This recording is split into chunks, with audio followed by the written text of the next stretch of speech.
Hi, I'm Soraya Ferreira and welcome to Story ST number 16. Today I'm going to be talking about the role of exposition in a story. Welcome to Story SD, helping you use storytelling in your communication strategy. Explore other resources at storysd.com. And now, here is your host, Dr. Soraya Ferreira, story strategy consultant and trainer. In the beginning of the 19th century, William Herschel and his son, John, used to love to go for walks on the beach. In one of those walks, John was looking at the sky, memorized, at the stars, and his father asked him, "John, do you understand what is the magic trick that the light plays with time?" And John answered, "No, Dad, I don't understand. Can you explain it to me?" William explained to his son that when we are looking at the stars and we are seeing that light, it's like we are looking back in time, because light takes time to reach Earth. So sometimes we might be looking at stars that no longer exist. We are seeing a picture of the past. This is the beginning of one of the episodes of the Cosmos series, which is a documentary series about science.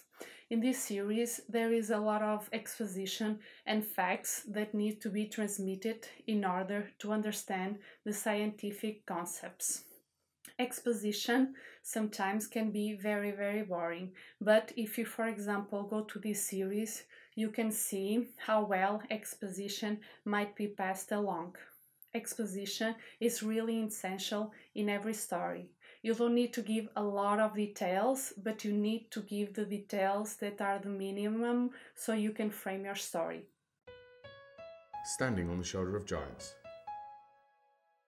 The recommended resource for this episode is the book on writing by Stephen King.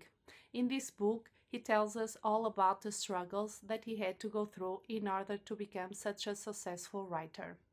One of the stories that I remember the most was when he was involved in a terrible accident.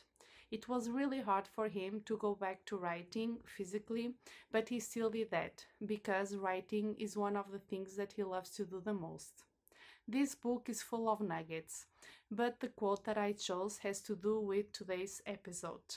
And Stephen wrote that description begins in the writer's imagination, but should finish in the reader's. Next episode, I'll be talking about how you can turn your stories from boring to jaw-dropping. Until then, keep moving forward. Thank you for tuning into Story SD. Sign up to the newsletter today and be the first to receive updates at storysd.com.